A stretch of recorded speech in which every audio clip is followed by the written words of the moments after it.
लेकिन आप तो सिर्फ वीडियो देख रहे थे। प्रॉब्लम ये है कि आप वो वीडियो देखोगे तो ऐसी वीडियोस बनेंगी। क्यों बन रही हैं ये वीडियोस आपको पता है? क्योंकि अगर आप इंटरनेट पे जाके सर्च करोगे, इंडिया के अंदर सबसे ज्यादा सर्च किया जाने वाला कंटेंट इस वक्त अडल्ट कंटेंट है। और इंडियंस जितना कंटेंट सर्च कर रहे हैं, वर्ल्ड ओवर जितने लोग कंटेंट सर्च कर रहे हैं, उसमें दूसरे तीसरे नंबर पे इंडियंस आते हैं जो इस टाइप का कंटेंट सबसे ज्यादा सर्च कर रहे हैं। सबसे ज्यादा सर्च कर रहे हैं। यानी कि हमारा भारत का बच्चा, भारत के लोग अगर इस टाइप का कंटेंट सर्च कर रहे हैं, तो क्या हम सब जो समाज के लोग हैं, क्या वो ही उस ट्रेजेडीज जो होती हैं, वही जो ह्यूमन ट्रैफिकिंग जो होती है, क्या उसके जिम्मेदार नहीं हो रहे हैं? आपने एक छोटी सी वीडियो देखी और उसके कारण एक बच्चे को उठा लिया गया। Isn't it disheartening? तो जब भी आप वो क्लिक करने वाले हो उस कंटेंट पे, एक बार दोबारा सोचना है। अच्छा, देश की भी बात है इसमें, पता है आपको?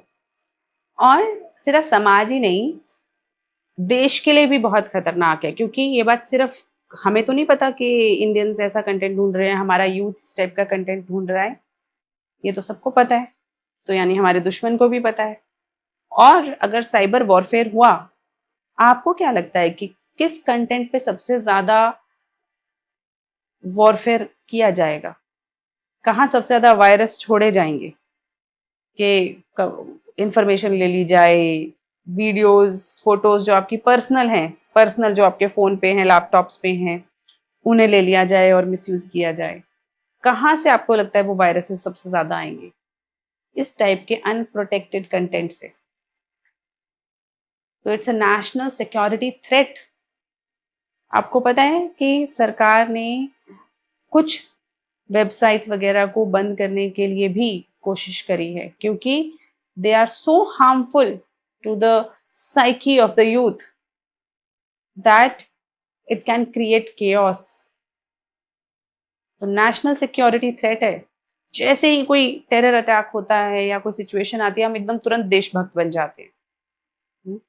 लेकिन क्या, जब आप एक ऐसे किसी कंटेंट पे क्लिक कर रहे हो और आप एक थ्रेट क्रिएट कर रहे हैं अपने लिए, अपने आप को वल्नरेबल बना रहे हैं इस टाइप के नेशनल सिक्योरिटी के प्रॉब्लम से, साइबर प्रॉब्लम से रिलेटेड, तो तब तब आपको महसूस नहीं हो रहा कि ये गलत कर रहे हैं आप अपने देश के साथ?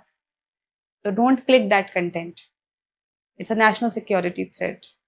And in a larger view, we have to understand that we are an evolved species. हम एक इवॉल्व्ड स्पीशीज हैं, हम ह्यूमंस हैं। And if because of some technological innovation we go back, हमें वापस तो नहीं जाना चाहिए ना, अब तो और एवोल्यूशन की तरफ जाना चाहिए। तो क्यों हम अपने रैशनल ब्रेन को बंद करके इम्पल्सिव, एनिमलिस्टिक ब्रेन को एक्टिवेट करना चाहें?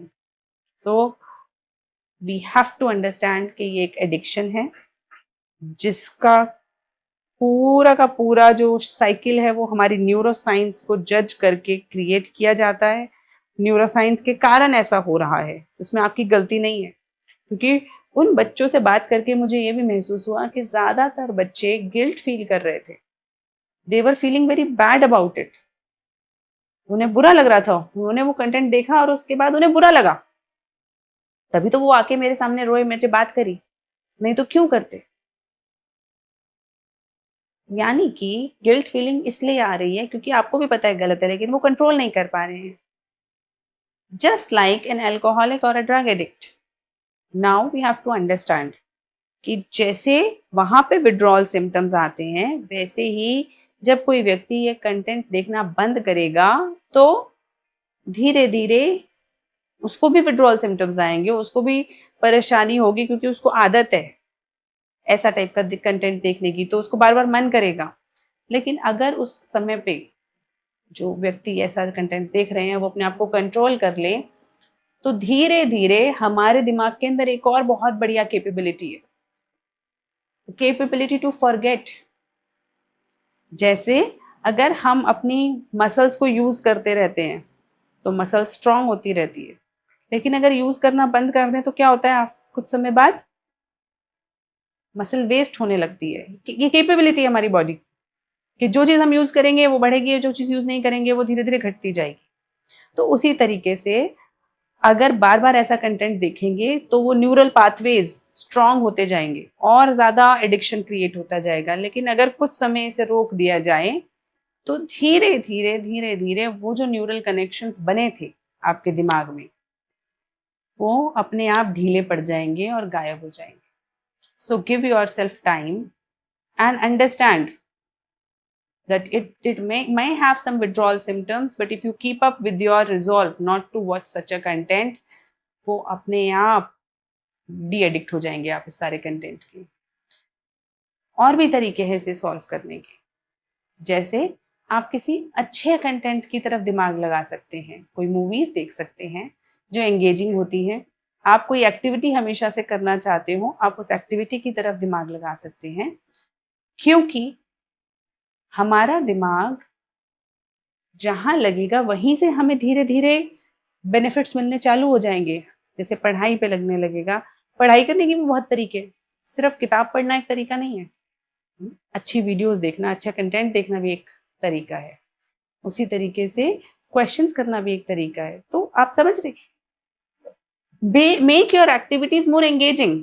जो एडिक्शन आपको वहां से मिल रहा था, आप उससे ज्यादा एंगेजिंग चीज के अंदर लग जाएं, तो अपने आप वहां से आपका ध्यान हटेगा और धीरे धीरे वो न्यूरल नेटवर्क्स कमजोर होके आपकी एडिक्शन खत्म हो जाएगी।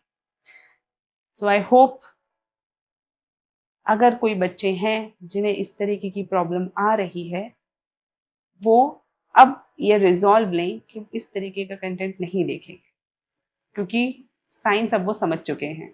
Thank you.